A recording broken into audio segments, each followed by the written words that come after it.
नमस्कार शुभ सकाळ आज जून मास 18 तारिख गुरुवार आज सकाळ देश विदेश केतोटी गुरुत्वपूर्ण खबर रही आसंतु खबर गुड़ नजर पकेबा नंबर 1 रही ग्रामीण योजना को सरकारी मोहर ग्रामांचल 120 दिन रोजगार ग्यारंटी ओडिशा रे लागू हिला VBG रामजी ग्रामीण योजना को सरकारी मोहर राज्यर ग्रामीण अर्थनीति को अधिक सुदृढ़ करने एवं ग्राम पंचायत स्थायी जीविका सुजोग सृष्टि करने लक्ष्य ओडिशा सरकार विकसित भारत ग्रामीण रोजगार और आजीविका मिशन ग्रामीण योजनार विज्ञप्ति जारी करिसेंती। पूर्वरु राज्य कैबिनेट एही योजना को अनुमोदन करथिबा बेले वर्तमान पंचायत राज और पानीय जल विभाग पक्षरु विस्तृत गाइडलाइन जारी कर दैछि। आसंता जुलाई 1 तारिख रु योजनाटी लागू हेबाक जाउछि। नंबर 2 रे रहिछि ओडिसा रे सिंगापुर रो निवेश प्रस्ताव कार्यकारी करबा पई गठन हेबो सुव्यवस्थित मेकानिज्म कहिले मुख्यमंत्री मोहन चरण माझी। मुख्यमंत्री मोहन चरण माझी को बुधवार भारत रे अवस्थित Singapore high commissioner Simon Wong Lok Sabha भवन ठारे बुधवार साक्षात करिसेंती। उच्चस्तरीय बैठक में द्विपाक्षिक पुंजी निवेश प्रकल्प गुड़िकर सफल रूपायन संपर्क में आलोचना करिसेंती। एथिरे उभय देश मध्य थिबा वाणिज्यिक और वैषयिक संभावना को वास्तव रूप देवा दिगरे एक दृढ़ पदक्षेप निया जायछि। मुख्यमंत्री कहिथिले जे सिंगापुर शहरी योजना स्वच्छ शक्ति बंदर परिचालना एवं टेक्नोलोजी क्षेत्र में दक्षता ओडिशा विकास मूलक लक्ष्य हासिल दिगरे खूब सहायक हेब। नवदिन रही पाठ्य पुस्तक त्रुटि नहीं मुख्यमंत्री को कड़ा अभिमुख्य 3 जणिया कमिटी गठित 7 दिन रिपोर्ट देवाक निर्देश। पाठ्य पुस्तक त्रुटि प्रसंग में लोकसभा भवन में गुरुत्वपूर्ण बैठक मुख्यमंत्री मोहन चरण माझी अध्यक्षता में बैठक बसी एथिरे तुरंत त्रुटि सुधारिबा सहित कार्यानुष्ठान लगी निष्पत्ति नियाଯାଇଛି। एने उन्नयन कमिशनर नेतृत्व में एक 3 दिनिया कमिटी गठित होइछि। स्कूल पाठ्य पुस्तक में त्रुटि पाई केउ अधिकारी किंबा संस्था दायी ताहाकु चिन्हट करी 7 दिन रे रिपोर्ट करबा को निर्देश दैछंती मुख्यमंत्री मोहन चरण माझी एवं रिपोर्ट आधार से विरोध में कार्यानुष्ठान नियाजिबो। विरोधी जोरदार समालोचना पर पाठ्यपुस्तक त्रुटि प्रसंग लोकसभा भवन में पहुंचीला। मुख्यमंत्री श्री मोहन चरण माझी तुरंत बैठक डाकिथिले। एथिरे आभासी माध्यम विद्यालय और गणशिक्षा मंत्री नित्यानंद गंड मुख्य शासन सचिव अनु गर्ग एवं विभिन्न विभागीय वरिष्ठ अधिकारी माने उपस्थित थिले। नंबर 4 रही 4 लाख हिताधिकारी पाखकु गलानी भत्ता खूब शीघ्र बके लोकों अकाउंट को जीव भत्ता टंका भत्ता समस्या हेला समाधान एने मुख्य शासन सचिव अनु गर्ग सूचना मिली। से कहते जे वर्तमान सुधा 4 लाख हिताधिकारी पाखक भत्ता टंका गलानी खूब शीघ्र समस्त को बाके भत्ता राशि मिल देश में सबु राज्य में समस्या लागू रही पोर्टाल समस्या एपरी असुविधा होता स्थितिर सुधार आसी भत्ता मिलवा आरंभ होइछि। धीरे धीरे समस्त को भत्ता राशि मिल था कि राज्य में विभिन्न स्थान में भत्ता समस्या नहीं उत्तेजना लगी रही पोर्टाल समस्या हिताधिकारी अकाउंट को टंका आसुनथिला। नंबर 5 रही तुटिला रथ खड़ा कली श्रीमंदिर प्रशासन और विश्वकर्मा सेवायत मध्य आलोचना सफल तुटिला विवाद रथ काम रथ कला विवाद प्रसंग में श्रीमंदिर प्रशासन सहित आलोचना पर रथ निर्माण कार्य आरंभ होइछि। पूर्वपरी पुणी थरे रथ खड़े आरंभ है 3 रथर निर्माण कार्य अधघंटाए धरी बैठक पर आलोचना सफल होइछि।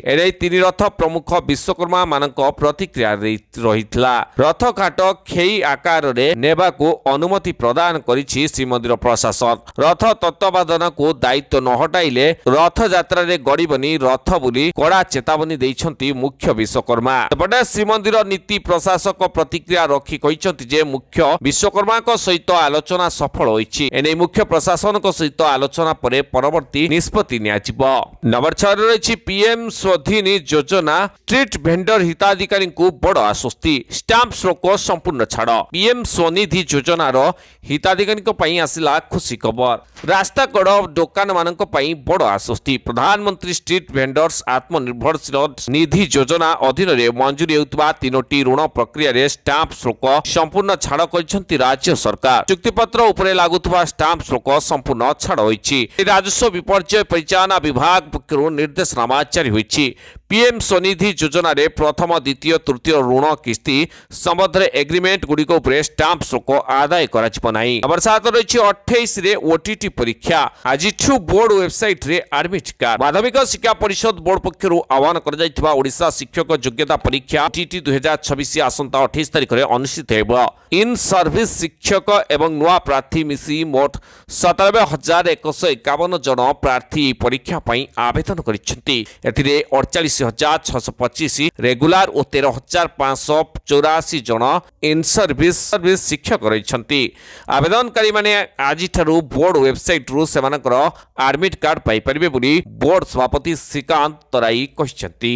नंबर 8 रही G7 शिखर सम्मेलन रु बाद पड़िला चीन रागरे बे तैयारी करिबो नुआ ग्रुप। विश्वर धनी राष्ट्र मानकर एक संगठन G7 शिखर सम्मेलन फ्रांस रे अनुष्ठित होइतला। एही बैठक रे चीन को निमंत्रण करा जाई नथिला, जा बेजिंग को देइची सख्त झटका। चुप बसिबा परिवर्ते सी जिनपिंग अमेरिका एवं एहार धनी सहयोगी मानकु पछरे पकाइबा पई एक मास्टर प्लान करिसेंती। G7 शिखर सम्मेलन शेष हेबा मात्रे चीन ग्लोबल एआई सहयोग संगठन नामक एक पृथक विश्व गोष्ठी संगठन घोषणा करिछि। सबुठारु बड़ प्रश्न हेउछि नूतन गोष्ठी रे जोग देबा पई सी जिनपिंग केउ देश को निमंत्रण करुछंती। एहा पछरे प्रकृति योजना कोन? चीन वैदेशिक मंत्री वांग सिंह विश्वर सांबादिक मानकु स्पष्ट करिसेंती। नवनर रछि बढ़िला खरा छुट्टी अवधि आज खोलिबनी स्कूल। एही दुईटी जिल्ला रे बढ़िला खरा छुट्टी अवधि। बलांगीर जिले में बढ़िला खरा छुट्टी अवधि 20 तारिख जाए खरा छुट्टी अवधि बढ़ी। तेबे 22 तारिख में बलांगीर में शिक्षानुष्ठान खुलिब। प्रबल ग्रीष्म प्रभाव को दृष्टि रखी जिलापाल निष्पत्ति नहीं। सेपरी सुंदरगढ़ जिले में भी आज खोलिबनी स्कूल। प्रबल खरा को दृष्टि रखी जिलापाल 22 तारिख स्कूल खोलिबा को निर्देश करछंती। अंबदास रही बड़ कार्यानुष्ठान नेले पीसीसी सभापति देवी बिशोई को कांग्रेस रु कले निलंबन। गंजाम जिला भंजनगर पूर्वतन कांग्रेस विधायक प्रार्थी तथा पीसीसी सभ्य देवी बिशोई को बुधवार कांग्रेस दलरू निलंबित कर दलीय श्रृंखला भंग करने सहित दलीय नेतृत्व विरोध में सामाजिक गणमाध्यम विभिन्न समय विवृत्ति देइथिबा जुगु देवी को विरोध में दल कार्यानुष्ठान ग्रहण करिछि। तेबे सुभद्रा योजनार चतुर्थतम किस्तिर टंका मिलिबाकु जाउछि एही मास 28 तारिख दिन। जदि आपण माने केवाईसी अपडेट करि नांती ताले शीघ्र अपडेट कर दियंतु, काहेकि आपण को मिलिबा को जाउछि एथर 5,000 टंका। जे माने को तृतीय किस्तर टंका मिले नाही समान को तृतीय किस्तर टंका सहित चतुर्थ किस्तर टंका मिसी 10,000 टंका मिलिबा को जाउछि। तेबे आज पई खबर एतिक। नमस्कार, जय जगन्नाथ।